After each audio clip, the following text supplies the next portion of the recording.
So let's just start at the beginning of my pro career so you guys have a little more context and it's easier to follow along.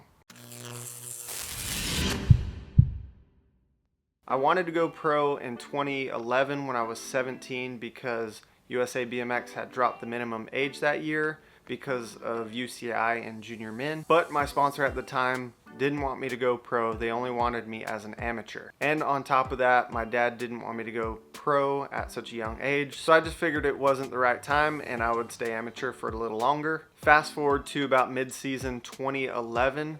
Bill Ryan approached me and he was like, hey, I bought Anarchy BMX. We're revamping it. We're changing the frames completely. And I want you to be the face of Anarchy as a pro. Completely caught me off guard, but at the same time, I was like, yeah, duh. I've been wanting to go pro for several years now.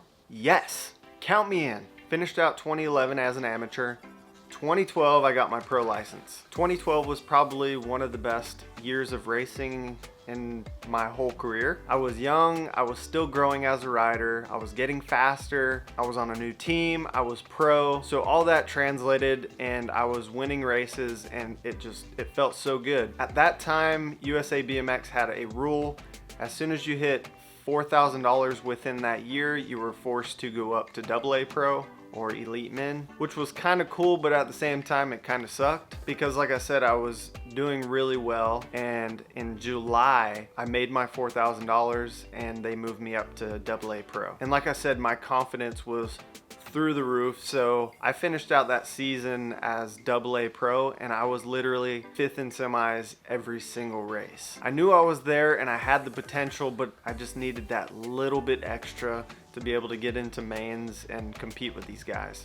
Beginning of 2013 was basically the same thing. I was 5th in semis. I made one main event, which was huge, but I think I ended up 7th or 8th out of 3 main events, which is, I mean, it's still cool, but you want more. And then about halfway through the season, I had an injury. I hurt both of my wrists at the same time. And during that time off, I left Anarchy and I went and rode for another team, which probably wasn't the smartest move on my part because I loved my Anarchy. I loved everything about it. And then I switched bikes, switched teams, switched my whole environment, and it really showed on my results. I was getting motoed. Before racing even started, I'd get behind the gate, I'd look and I would see Sam, Maris, look over here, I got Nick Long. So I was already beat before I even got in the gate. That went on for the rest of the season. At the beginning of 2014, me and my sponsors just didn't come to an agreement, so I decided I was gonna be a privateer. And I had literally just moved to South Carolina, so I was on my own. I wasn't living at home anymore. I say on my own,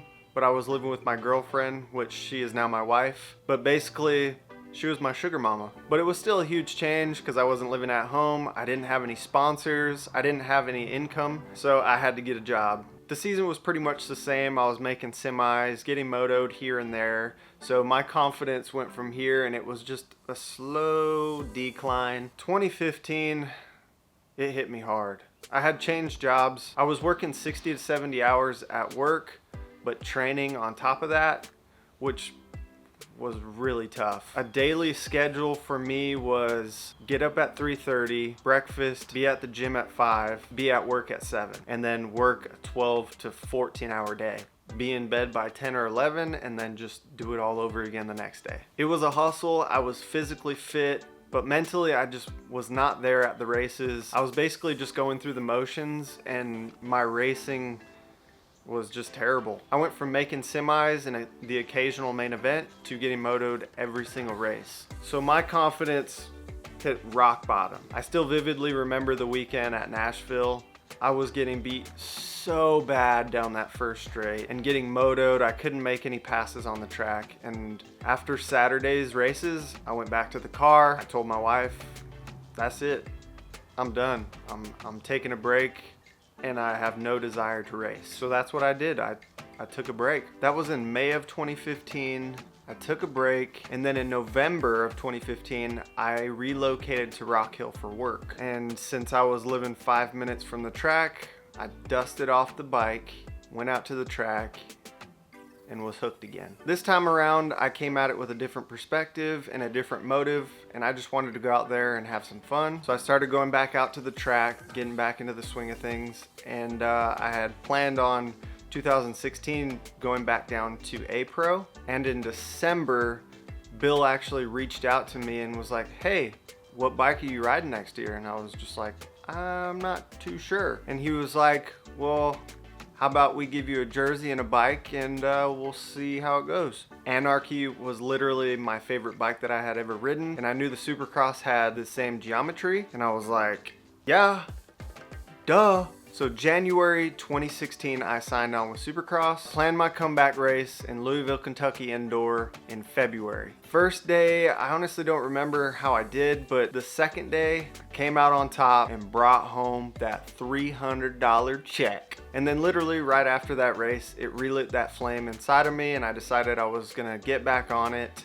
stay A Pro, and just have some fun. Hit a few races that year, got on the podium a few times, and like I said, I was just having fun, and at the same time kind of doing it as a side hustle, because you do make like, you know, 20 or 30 bucks on the weekend if you do good. Fast forward again to 2018. I didn't do a ton of racing in 2018. I actually only hit some of the closer ones, like there was a national in North Carolina and Georgia, and it was another thing again. I was like, you know what, I'm not gonna stress about this, I'm just gonna go out there and have fun. And I tried to race with flats, and the results weren't too bad, to be honest. My first straights were obviously terrible, but I've always been pretty good around the track and in turns, so I was able to pick off a couple riders, and I was completely fine with it. It was fun. And then 2019, I wanted to take it a little more serious. I was like, I'm gonna put in some good training before the season, because at that time I was getting a little older. I was like 26, I think.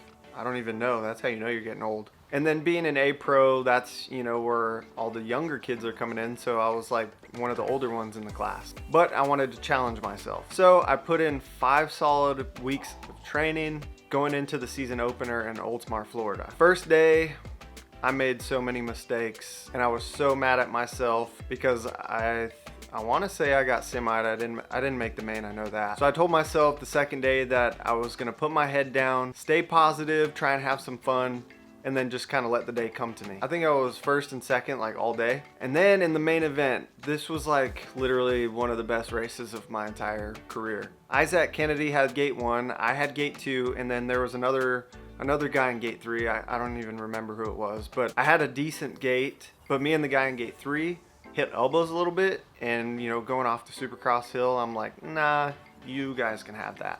We bump elbows, I back off, just huck the first jump, X Games status, dead last going into the first turn. I just stayed on the inside. A couple guys made a few mistakes, and I think I went to 4th. Second and third place riders kind of balled up a little bit. Got a good drive going into the second turn, and then just came out of the second turn just and if you guys remember, Oldsmar's third straightaway is like really peaky. It's not super flowy, so you have to like hit it perfect. And Isaac was winning, and he butt scrubbed just a tad bit on one of the rollers, and I saw that opportunity, so I swung wide, jumped into the inside, and went right under him. Clean pass, didn't touch him, nothing, and then just stuck it out to the finish line and came out on top. And I'll be honest, it shocked the crap out of me. I did not expect it, but it happened, and like I said, it's definitely one of the best races of my career. A few weeks after that was Albuquerque, another good weekend of racing. The first day, I think I crashed in semis, so I didn't make the main. Second day, me, Isaac,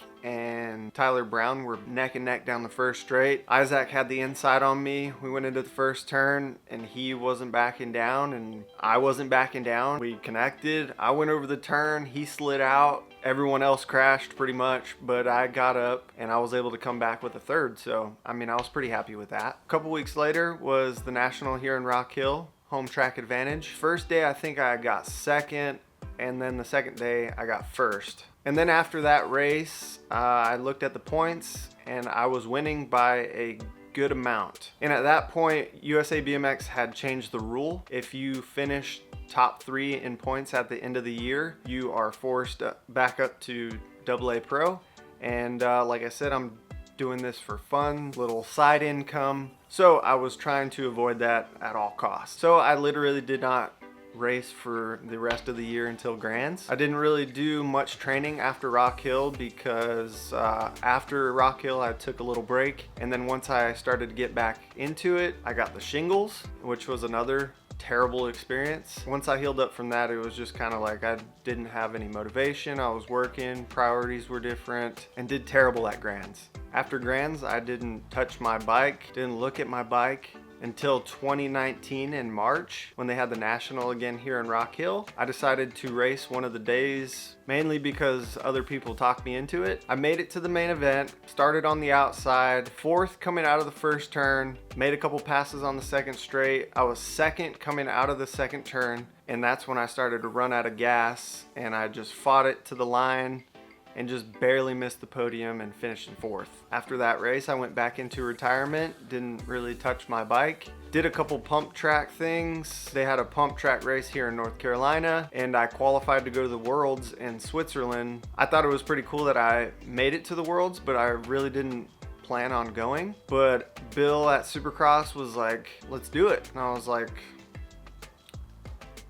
okay, let's do this. Flew out to the Worlds in Switzerland, which was a whole nother experience in itself. If you've never been to a pump track event or raced one, I highly suggest it. Go in with no expectations, just go have fun, it's awesome. And again, after that event, I went back into retirement. I was actually thinking about going to Grands that year just to go hang out. I wasn't even gonna race, I just wanted to be at Grands. But my son's due date was like December 12th, and it was just too close to Grands, so I decided to hang out with the family and just enjoy it. And he was born on December 8th, 2019. 2020, still in retirement, have a fresh baby, life is good, and then the pandemic. I was still working full-time because I was considered essential, and then they announced that they were going to have a national here in Rock Hill. Not the Carolina Nationals, I don't remember what it was called. Might as well have been called the Pandemic Nationals. So I came out of retirement and I raced that. It was a pro open, nothing too crazy. I did pretty well. I got 5th or 6th in semis both days, racing a lot of elites. And after racing that and seeing how out of shape I was and how bad they beat me, it was kind of depressing. So that's when I had started that whole series, Road to Grands. I put in 10 solid weeks of hard training for Grands, which I've never actually trained for 10 weeks straight, but I knew I had a lot of work to do if I wanted to compete. Got to Grands, everything was going good. Practice on Thursday night, and literally my second time going through the rhythm section, you know, the 2 rollers that were shaped like a V. I don't know if I bonked it or like over jumped it, but my hand slipped off. I went head first and shoulder first right into the next roller. I wish I had video of the crash because everyone said it was pretty nasty the way I hit, and I guess I flew legs in the air and fell off the side of the track. I remember falling off the side of the track, and my weekend was basically done right there. So after Grands 2020, I went back into retirement again. 2021, vet pro age is now 30. I just turned 29. I thought, well, I will just stick it out until April next year when I can turn up to vet pro. And then a couple weeks ago, I went to the race here in Rock Hill to get some video. And after talking to a few people, they convinced me into reclassing to expert. That wasn't my plan, but I was like, you know what? If I race expert this year, I can race locals, I can race state races, I can basically go to any race and race. So that's what I did, reclassified back down to expert, and I got beat. Local hero Matt Calvin beat me. I high-loaded him in the first turn. I was in first in the second turn, and right before the rhythm, my legs were toast. I tried to hang on to it, but he passed me on the outside, and I was like, I'm gonna blast him in the last turn. You know, to make it fun, get the crowd going, whatever. I ran out of gas completely. I wasn't even close enough to hit him, so I like bumped his hip, and he went up the turn, and that was that. And I coasted to the finish line, kept looking over at the guy next to me. I think I got second. I don't know. I might have got third. I don't know. So yeah, I'm expert. 26-35. next year on my 30th birthday, I plan on classing up to Vet Pro. Hopefully USA BMX lets me. I'm not sure what the qualifications are, but that's what I plan on doing. So training should probably start now because I will have to race Barry and Tyler and Mosquito. But thank you guys for watching. Thank you for letting me explain why I reclassed and my pro career. It's not done yet, but it's done for this year at least. Make sure to be watching 2635 Expert at the next National because I might show up, dad bod and all, and have some fun and probably put someone over a turn. Later.